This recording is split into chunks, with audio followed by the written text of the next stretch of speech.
Иван Словак бүкіл елде қылмыстық заңнаманы реформалауға қарсы наразылықтарын білдіруде. Атап айтқанда премьер-министр Роберт Фико үкіметінің сыбайлас жемқорлықпен күресуге маманданған арнайы прокуратураны жою жоспарлары қарсылық танытып отыр. Братиславада наразылық білдірушілер үкімет ғимараттарының жанындағы бостандық алаңына жиналды. Олар Словакия мен Европалық одақтың жалауларын желбіретіп, тоқта Фико деп айқайлады.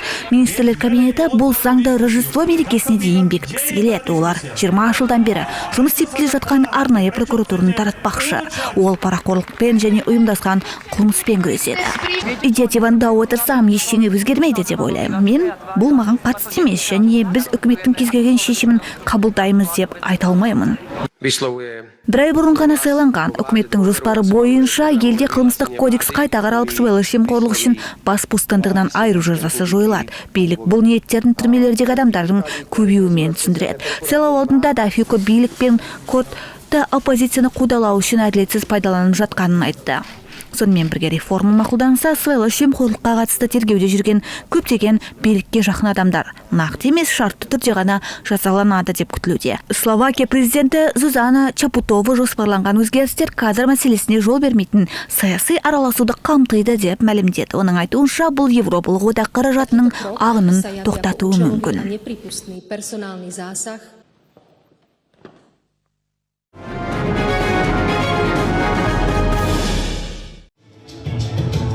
Венгриялық модельдер иттердің серігімен подиумға шығады. Бұл кезекше шоу Будапештте өтеді. Іс-шараның орталығы сән емес, баспанадан шыққан жүнді үй жануарларының тағдыры. Қазір олар жаңа иелерін іздеп жатыр. Сән көрсетілімін Синтия Арос ұйымдастырды. Ол оны подиумдағы иттер деп атаған. Бүгін мінбеге шыққан кейбір иттерді көшеге тастап кеткен. Әрбір үй жануарының өзіндік тарихы бар. Мен олардың жаңа жақсы өмірді бастай алатынына сенімдімін. Көрмеге кәсіби модельдер де қатысады. Әркім ит асырап алу және өмірін сақтап қалу маңызды екенін білуі керек. Құтқарылған ит бұл ғажайып. Модель Линданың үйінде иті бар. Ол оны жанқиярлығы үшін жақсы көреді. Иттерге сіздің қандай адам екеніңіз, қандай киім киетініңіз, сыртқы келбетіңіз, көңіл күйіңіз маңызды емес. Ит сізді әрқашан бірдей жақсы көреді, және бұл керемет қой. Ит асырап алғысы келетіндер іс-шарадан кейін бірден ала алмайды. Алдымен баспана әлеуетті иесімен сөйлеседі. Билет сатудан түскен барлық қаражат баспаналарға жұмсалады. Қазір оларға әсіресе осы керек электр энергиясы мен ветеринарлық қызмет қымбаттады. Сонымен қатар иттер қазір баспаналардан азырақ асыралынады. Көптеген сән көрсетілімдері бар, бірақ бұл жануарлардың денсаулығына арналған. Бұл оқиға сізді біршама мұқият болуға және проблемалар туралы ойлауға шақырады. Иттер подиумдағы іс-шара 2018 жылдан бері өткізіліп келеді. Иттер подиумындағы іс-шара 2018 жылдан бері өткізіліп келеді. Венгрияда қала әкімшілігі мен жеке баспаналар үйсіз жануарларды бағып отыр.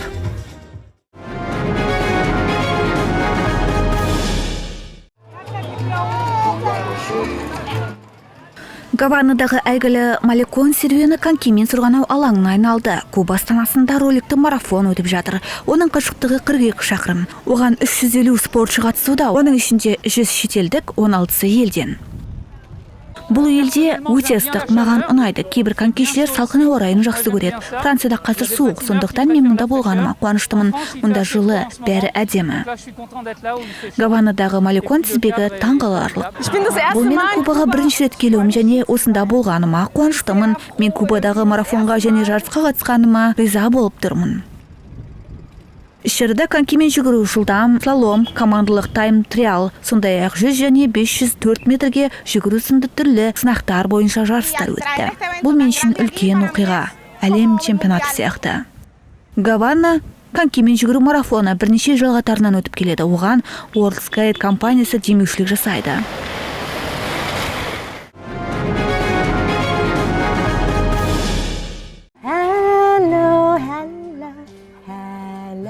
Қарапайым, тәтті, акустикалық гитара дыбыстарымен тыныштандыратын бесік жыры. Мұндай әуендер Весленд балалар ауруханасында жас пациенттерге ойнатылады. Ол өзін жақсы және еркін сезінеді, өте оңай ұйықтап кетеді, тыныш. Қазір 10 апталық бұл нәрестенің жүрегі дамымаған. Ол 1 айлық кезінде музыкалық терапияны ала бастапты. Оның жүрек соғысы төмендейді, ол әлде қайда тұрақты. 30 жылдан бері осы аурухананың дәліздерінде терапевтердің орындауындағы тыныштандыратын әуендер естіледі. Доктор Джанет Кеннелли бұл әдісті алғаш қолданғандардың бірі. Мен ескі корольдік балалар ауруханасында студент ретінде клиникалық орналасу бақытына ие болдым. Кеннелли қазір клиниканы басқарады. Биылдың өзінде ол музыкасы арқылы терапия мен 750 жас пациентке көмектесті. Көптеген балалар үшін бұл жай ғана сенімділік емес, хоббиге айналды. Эви музыкаға ғашық болды, және жақында соңғы 4 айда біз үйде гитарадан сабақ ала бастадық. Эви Смит муковисцидозбен ауыратын 9 жасар науқас. Ол үнемі ауруханада болуы керек. Қазір бұл сапарлар музыка сабағымен ұштасады. Ол процедураға назар аударуды қойды. Палатада тыныштық орнады. Оның күлімсірегенін көру бір ғанибет.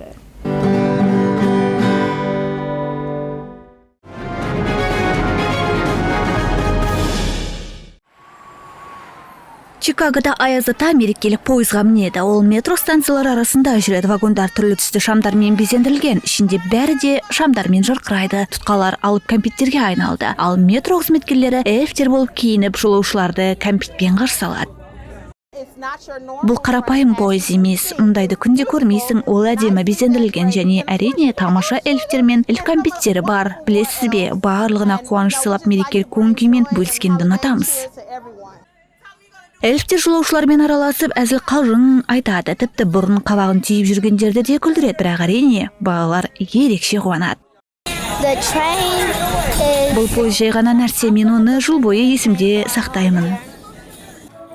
Ал аяз ата ашық күймеде бұғылар сызған шанада отырады. Оның міндеті жолаушыларды қарсы алу. Рождество алдындағы демалыс пойызы Чикагода 30 жылдан астам уақыт бойы жүріп келеді. Биыл ол 21 желтоқсанға дейін жалғасады.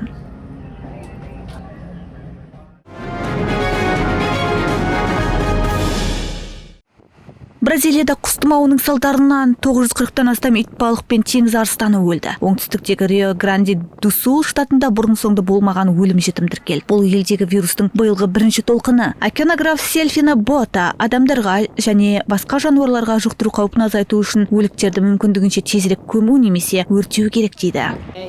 Қыркүйек айының соңында өлі жануарлар пайда бола бастады. Бұл әдеттен тыс болды. Өйткені біз әдеттегіден көп өлі жануарды таптық.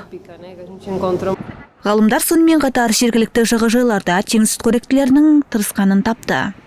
Вирус жүйке жүйесі де әсер етеді. Бұл қозғалыстар осындай әсердің көрінісі болуы мүмкін. Кейбір жануарларда да құрсулар, тіпті өзге де ауру түрлері болады. Бразилияның ауыл шаруашылығы министрлігі ағымдағы жылдың мамыр айында жүргізілген алдын алу шаралары коммерциялық құс фабрикаларында індеттің алдын алғанын айтады. Әйтпесе бұл әлемдегі ең ірі тауық экспортқа тыйым салуға әкелуі мүмкін еді. Дегенмен вирус басқа жануарлар түрлеріне тараған деген болжам бар. Осылайша жағажайлардан өлі шошқалар мен пингвиндер де табылды. Бірақ әлі расталған сынақ нәтижелері жоқ.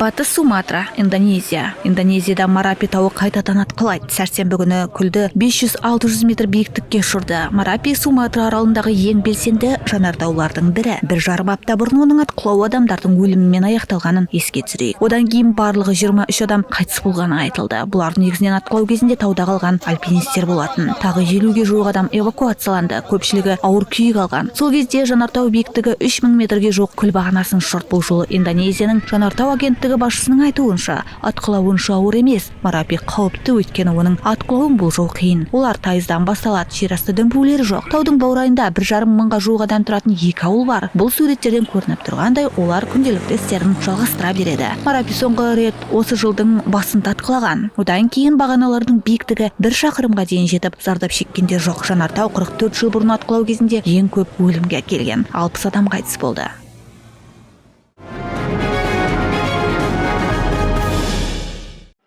ақш конгресінің өкілдер палатасы президент Джо Байденге қарсы импичмент процедурасы ресми түрде басталғанын жариялап қарар қабылдады. Құжатты тиісті комиссия дайындаған. Оған барлық республикашылар дауыс берді. 221, оған 212 демократ қарсы дауыс берді. Өкілдер палатасының ашылық жетекшісі Хаким Джефферис дауыс беруді айыптап, оны толық және масқара деп санады. Импичмент туралы тергеу бірнеше айдан бері жалғасып жатыр. Дегенмен республикашыл Майк Джонсон қарардың қабылдануы процеске көбірек мән беріп, Ақ үй мен Байден отбасын тез арада құжаттар мен айғақтарды беруге мәжбүр етеді деп сенді. Резолюция президенттің ұлы Хантер Байден республикалық комиссия алдындағы жабық тыңдауда куәлік беруден бас тартқаннан кейін бірнеше сағат өткен соң қабылданды. Оның орнына ол Капитолий ғимаратының сыртына шығып қоғамдық тыңдауды талап етті. Жетекші республикашылар енді Байденді менсінбеушілікпен айыптайтындарын айтты. Президент Джо Байденге қатысты тергеу оның вице-президент ретінде өз ықпалын жеке пайдасына пайдаланды деген күдікке байланысты басталды. Атап айтқанда Қытай мен отбасылық іскерлік қарым-қатынас орнату оған ұлы Хантер